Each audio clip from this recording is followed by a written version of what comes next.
जय हिंद प्यारे साथियों, हमारे प्यारे बच्चे। मैं उम्मीद करता हूं आप लोग स्वस्थ होंगे, सेहतमंद होंगे और अपने कार्य में सुचारू रूप से लगे होंगे। चलिए, आज हम लोग एनसीईआरटी का क्लास 7th का पार्ट 2 लेकर आया हूं। अध्याय 1 चल रहा है और इसका आज क्लास दूसरा है। क्या है? दूसरा। एक क्लास में इससे पहले मैं ले चुका हूं। अगर आप आज देख रहे हो, आप इससे पहले दूसरा क्लास देखे। आज हम लोग उसका दूसरा पार्ट, पहला जाके देखे। आज दूसरा हम सब पढ़ने वाले हैं। चलिए, बिना समय गंवाए हम लोग लेके चलते हैं अपने दुनिया में।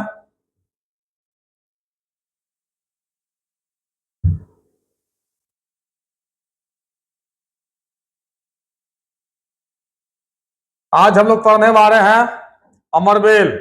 अमरबेल के बारे में हम सब पढ़ने वाले अबुरे। ठीक है प्यारे बच्चे, कल हम लोग जहां तक पढ़ के छोड़े थे वहां से स्टार्ट करने जा रहा है। कृपया आप लोग जुड़े, लाइक करें, शेयर करें, सब्सक्राइब करें। चलिए प्यारे बच्चे, आज देखते हैं अमरबेल। ये अमरबेल क्या है, किसे कहते हैं? ठीक है, चलिए देखिए, अमरबेल के बारे में पढ़ेंगे। आप तो सुने होंगे अमरबेल क्या एक परजीवी है। क्या प्यारे बच्चे, ये क्या है? परजीवी है। अमरबेल है परजीवी। आप देखेंगे अमरबेल किसे कहते हैं, अमरबेल क्या है, परजीवी है, क्या है? अमरबेल एक क्या बुरे पेड़ है कि पौधा है कि लता है?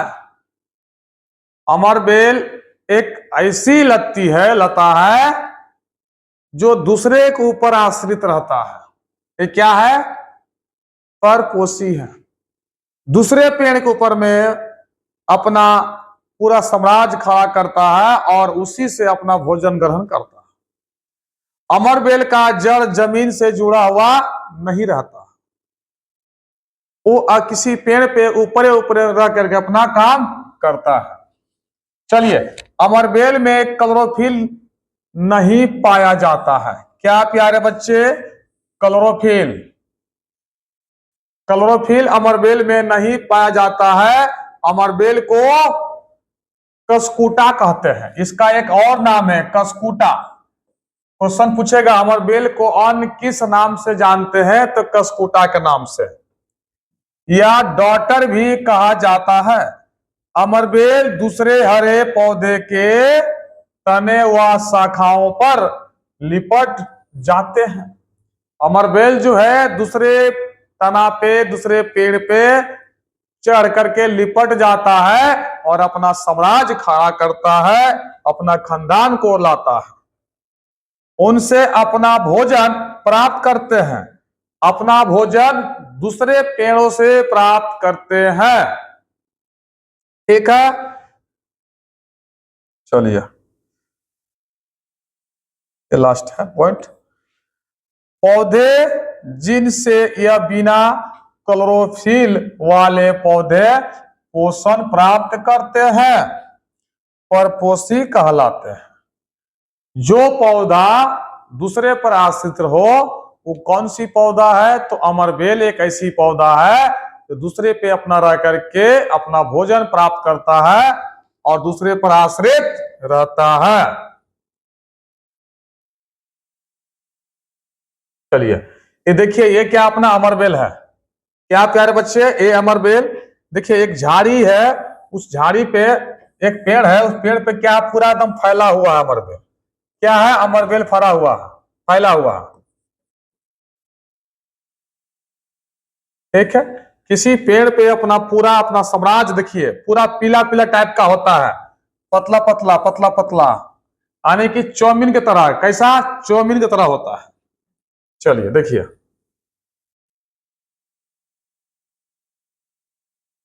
कुछ पौधों कीटों का भक्षण करते हैं। कुछ ऐसा पौधा है जो कीट को भक्षण करता है। इनमें कीटों के शिकार हुआ उसे पचाने की प्रक्रिया तथा रचना होती है। यह हरे या किसी अन्य रंग के भी हो सकते हैं। ऐसे पौधे जो कीट का भक्षण करते हैं कीट भक्षी कहते हैं। ऐसा पौधा जो कीट को भक्षण करेगा हम उसे कीट भक्षी कहते हैं, पादप कहलाते हैं। पादप का मतलब ही हो गया पेड़ पौधा, पादप का मतलब ही हो गया पेड़ पौधा। कीट भक्षी पौधे ऐसी मिट्टी में पाए जाते हैं जिसमें सभी पोषक तत्व उपलब्ध नहीं होते।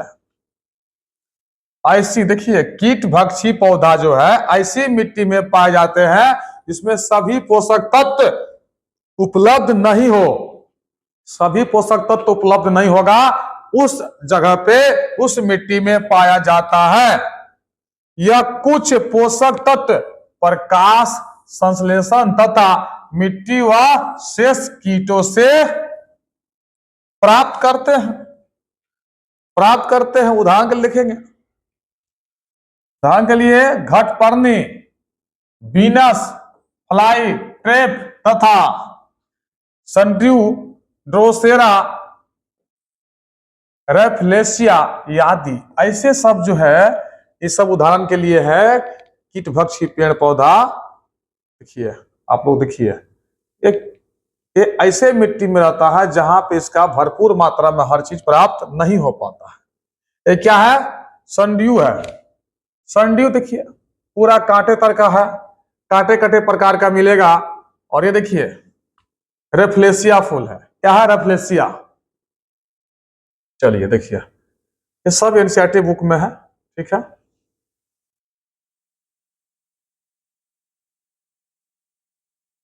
यह एक कीट भक्षी पौधा होता है। क्या है प्यारे बच्चे? कीट भक्षी जो भी पौधा अभी हम सब देखे सारे कीट भक्षी पौधा है, कीटों के द्वारा अपना भोजन को प्राप्त करते हैं। इसकी संरचना घड़े के समान होती है। वास्तव में इसकी पत्तियां घड़े के आकार में रूपांतरित हो जाती है। पत्ती का शीर्ष भाग ढक्कन बनाता है। शीर्ष भाग क्या करता है? ढक्कन बनाता है, ढक लेता है ऊपर से।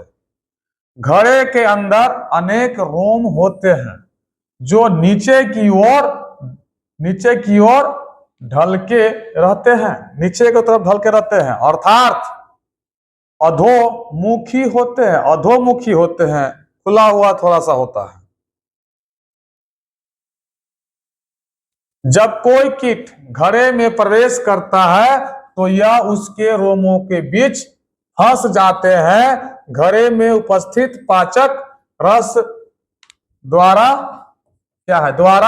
कीटों का पाचन हो जाता है। कीट भक्षी पौधे कीटों को आकर्षित करने के लिए चमकीले व लुभावने रंग के होते हैं। क्या होते हैं? देखिए आपको समझाते हैं। देखिए प्यारे बच्चे ये ऐसे फूल है, ऐसे फैल के बैठेगा, निकलेगा, खूबसूरत काफी लगेगा। कोई भी कीट जो है इसमें उड़ करके जाएगा, इसमें बैठेगा और जैसे बैठेगा ये जो देख रहे हैं ढक्कन जो जैसा इसका जो मुंह है ये सब क्या करेगा? तुरंत उलट के इसको ढक लेगा और ढक के इसको तोप देगा और उसी में कीट क्या होगा? तड़प तड़प के कहानी खत्म और उसको अपना आसानी से भोजन बना लेता है। ठीक है प्यारे बच्चे, समझ गए होंगे। चलिए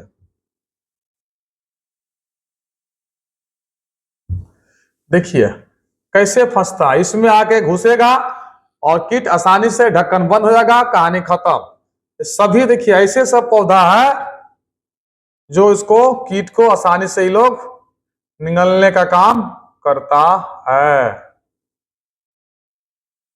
चलिए अब बात करेंगे हम लोग आज अभी मृत जीवी की बात करेंगे। मृत जीवी क्या प्यारे बच्चे?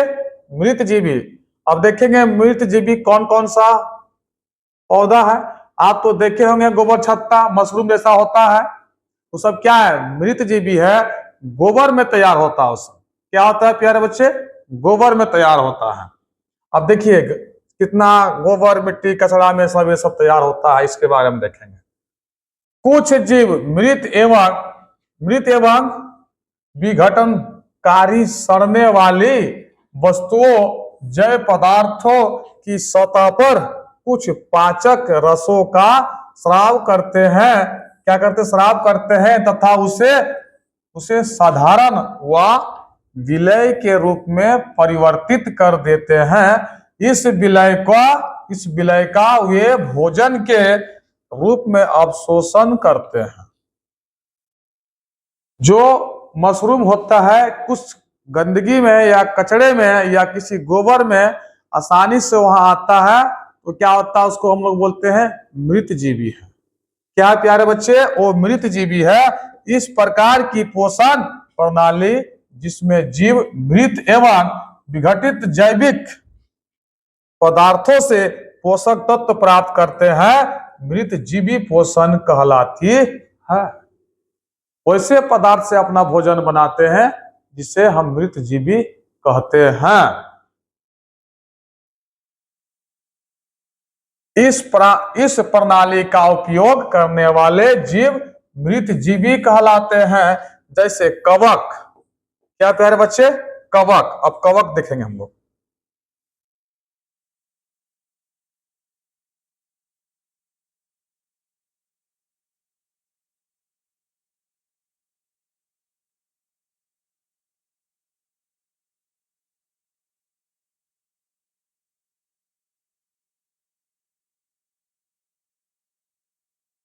चलिए, ये मृत जीवी तुम लोग देख लिए हैं।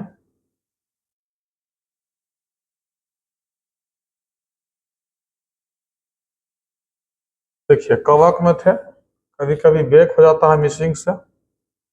ठीक है, घबराएंगे नहीं, कहीं जाएंगे नहीं। चलिए, कोई बात नहीं। ये क्या है प्यारे बच्चे, एक कवक है। कवक क्या है, मृत जीवी का उदाहरण है। कवक क्या है, कवक, गोबरछत्ता, जो मशरूम जैसा होता है, ये सब क्या है, मृत जीवी का उदाहरण है। ठीक है, आगे हम लोग 10th में बढ़िया से इसको हम देखेंगे। पूरा 6 to 12 तक का जो मैं कहा हूं एनसीईआरटी में पूरा पढ़ाऊंगा। ठीक है प्यारे बच्चे, चलिए देखिए, ये अचार, चमड़े, कपड़े एवं अन्य पदार्थों पर उगते हैं। यह प्रायः नम एवं उष्ण स्थान पर उगते हैं। कवक के बीजाणु वायु में उपस्थित होते हैं। जब वे किसी नाम एवं उष्ण जैव पदार्थ अथवा उत्पाद पर बैठते हैं, तो वे अंकुरित होकर नए कवक को जन्म देते हैं। देखिए, समझेंगे। यह जो है, ये अचार, चमड़े यानी कि गंदगी चीजों पे बैठता है सब कवक। ठीक है, अब अचार का डिब्बा देखते होंगे ठेला पे, बाजार में लोग बेचता है, कितना सड़ा हुआ, कितना दिन का वास, एकदम कितना बढ़िया खूबसूरत आता है। उस पर क्या बोले, कवक रहता है। काफी दिनों से शर्ट पैंट कपड़ा नहीं धोए हैं, उस पर देखिएगा कवक बैठता है। क्या होगा, कवक। और देखिए, कवक के बीजाणु वायु में उपस्थित होते हैं। क्या होता है, वायु में, हवा में रहता है। जब ये किसी नम एवं उष्ण जैव पदार्थ अथवा उत्पाद पर बैठते हैं, तो वे अंकुरित होकर नए कवक को जन्म देते हैं। तुरंत बैठ के नए कवक का जन्म दे देगा वो लोग। ठीक है, देखिए,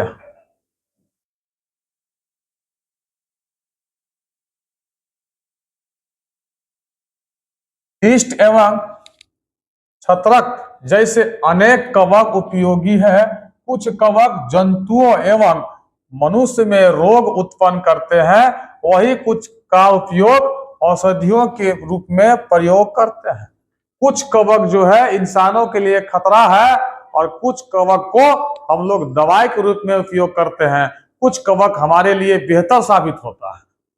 ठीक है प्यारे बच्चे, अब सहजीवी बात करते हैं। सहजीवी, कुछ जीव एक दूसरे के साथ रहते हैं तथा अपना आवास एवं पोषक तत्व एक दूसरे के साथ बांटते हैं। इसे सहजीवी संबंध कहते हैं। वह ऐसे जीवों को सहजीवी कहते हैं। क्या कहते हैं, सहजीवी कहते हैं। उदाहरण के लिए लाइकेन, इसमें दो जीव भागीदार होते हैं, एक शैवाल तथा दूसरा कवक। अगर किसी भी चीजों के दो चीजों बांट करके अपना भोजन के रूप में या रहने सहने का जगह दो चीज मिलकर रहते हैं, तब उसे क्या बोलते हैं, शैवाल तथा दूसरा क्या है, कवक। देखिए इसमें दो दो चीज है, क्या है प्यारे बच्चे, कहीं देखिए लाल वाला ये वाला,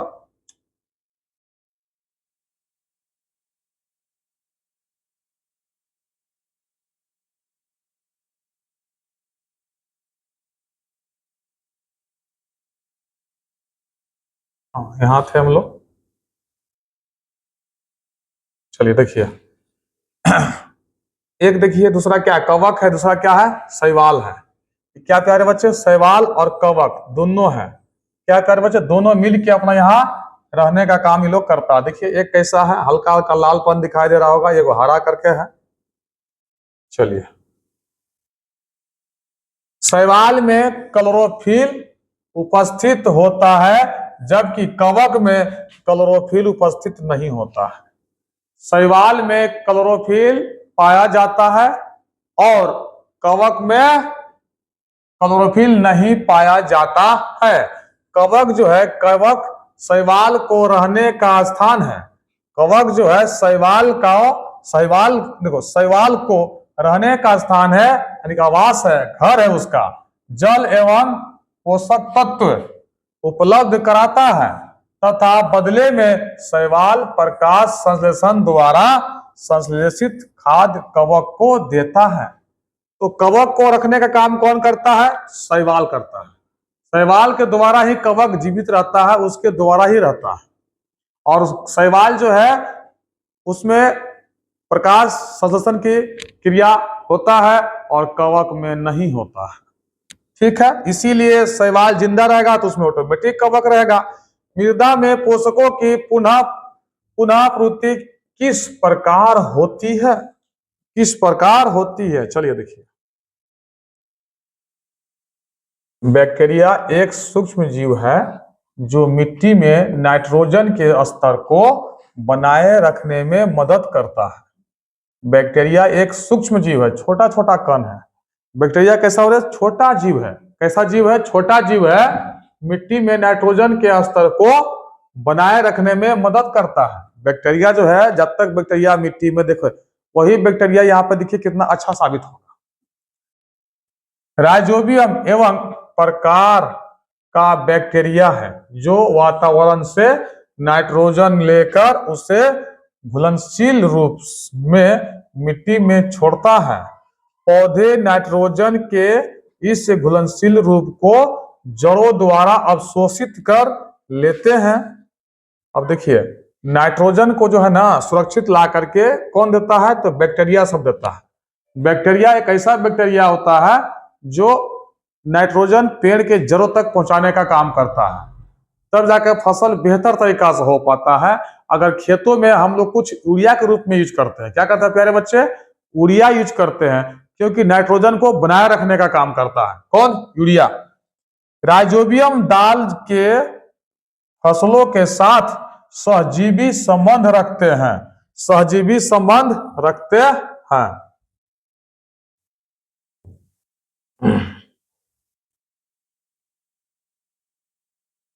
देखिए राइजोबियम अपना भोजन स्वयं नहीं बना सकते हैं। राइजोबियम जो है, राइजोबियम अपना भोजन स्वयं नहीं बनाता है, ये भी आश्रित रहता है। राइजोबियम जो है चना, मटर, मूंग, सेम आदि तथा अन्य फलीदार पौधों की जड़ों में रहते हैं तथा उन्हें नाइट्रोजन प्रदान करते हैं।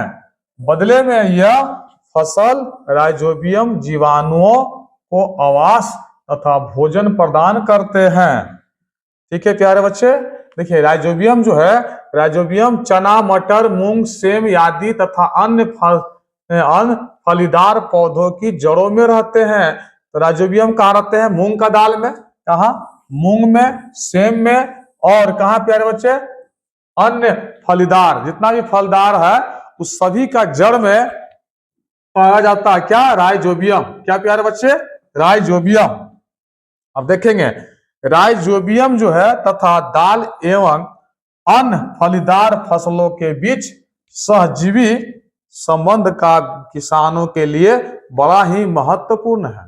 अगर किसान को खेतों में सबसे बेहतर कोई अगर फसल होता है तो जिसका जड़ों में राइजोबियम पाया जाता है, आप देखिएगा वो फसल बहुत बढ़िया तरीका से होगा, उसमें अच्छा विकास होता है। ठीक है प्यारे बच्चे, तो हम सब अपना जो है पादपों में पोषण जो है यानी चैप्टर नंबर क्या पहला पढ़ चुके हैं।